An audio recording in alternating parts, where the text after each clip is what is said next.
pra gente, então, como se fosse meio que o passo a passo do processo. Não precisa ser extremamente detalhado. Sim, começo, meio e fim da história, né? Aqui, as minhas matrizes, onde eu faço as mudas, né? Aqui elas começam a entrar em pré-floração, o momento que elas vão produzir os camarões, o fumo.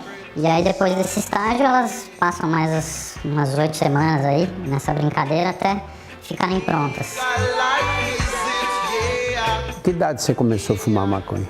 16 aproximadamente. Fumava muito? Não, naquela época não.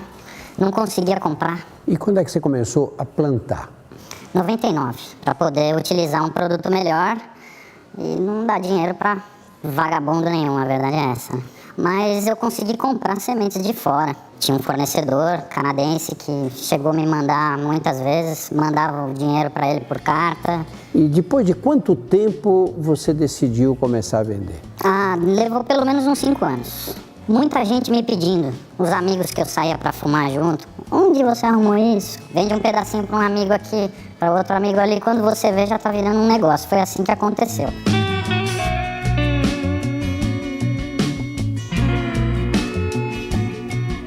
Dentro do maior sigilo, num acordo baseado na confiança, conversamos com um personagem que, por causa da proibição, vive à margem da lei. O dealer, como é conhecido entre os maconheiros. Muita gente que fuma não quer se associar ao tráfico convencional, como ele mesmo classifica, e procura o serviço discreto deste tipo de fornecedor.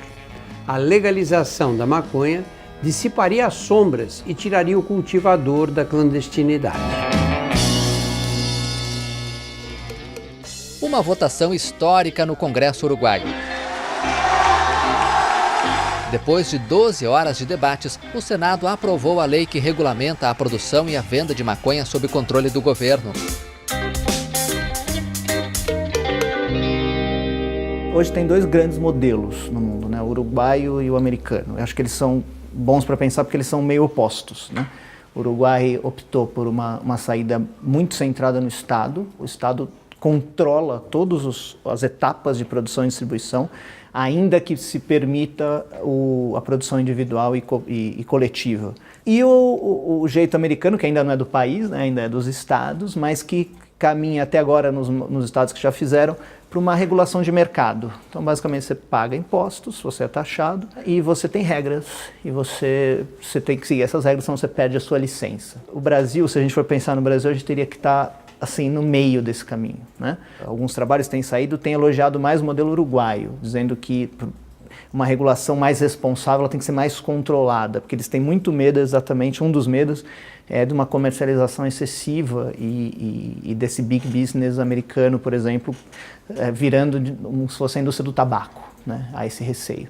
E há os receios de consequências de saúde pública, né? Principalmente no consumo por jovens. A proibição causa danos, faz pessoas sofrerem. Então, por isso, urge a regulação do uso medicinal e também o reconhecimento quanto ao uso recreativo, principalmente para aqueles que cultivam a sua própria erva, como o filho da dona Zilpa, que foi enquadrado como traficante por ser um mero jardineiro.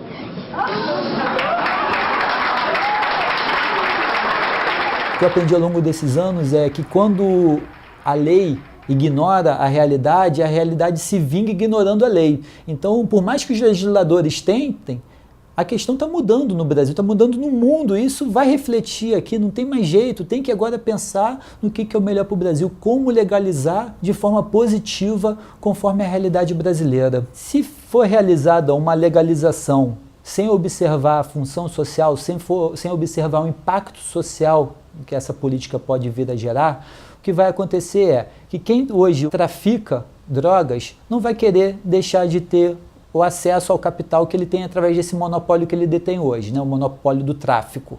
E a forma que essas pessoas têm de disputa não é uma forma de propaganda ou de concorrência empresarial, é violência. Se fizer uma legalização que não considere a realidade brasileira, a violência pode aumentar. Você se considera traficante? Não, eu me considero um comerciante.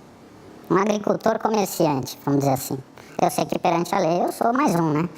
Infelizmente, se eu cair, eu vou ser preso como um traficante. Mas eu vou fazer o quê, né? A lei é essa, mas eu não me considero, não tenho esse peso na minha consciência.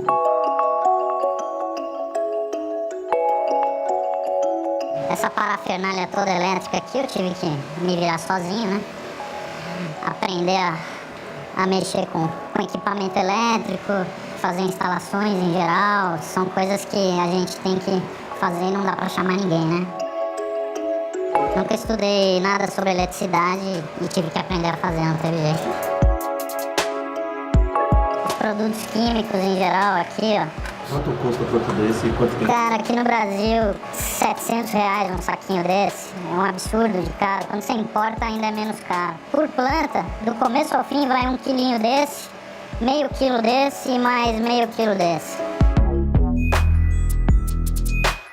Isso aqui é quase o final da floração delas.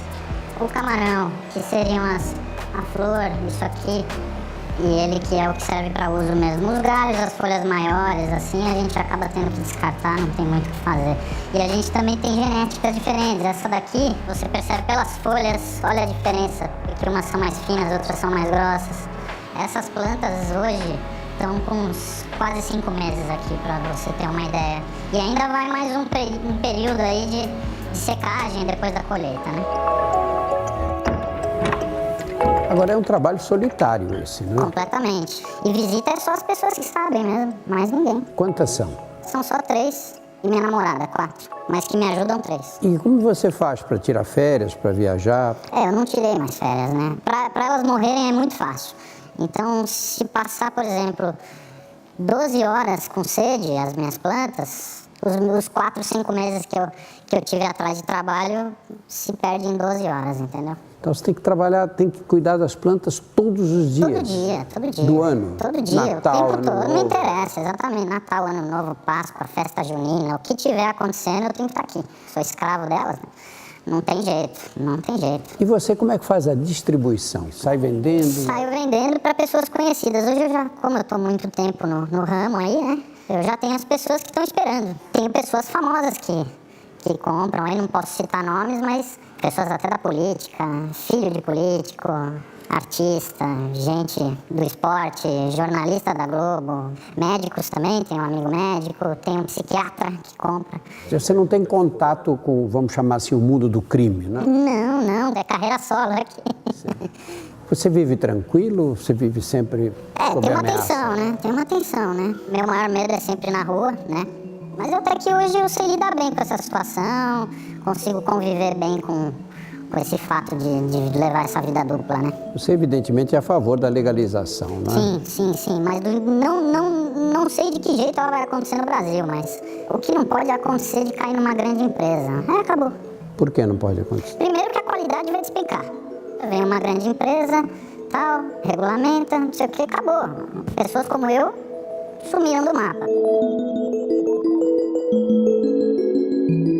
O que pensar diante da perspectiva da legalização? Ao deschavar esse assunto tão complexo, a única certeza que tenho é de que não podemos ser irresponsáveis. Primeiro, a tal guerra às drogas nunca foi vencida.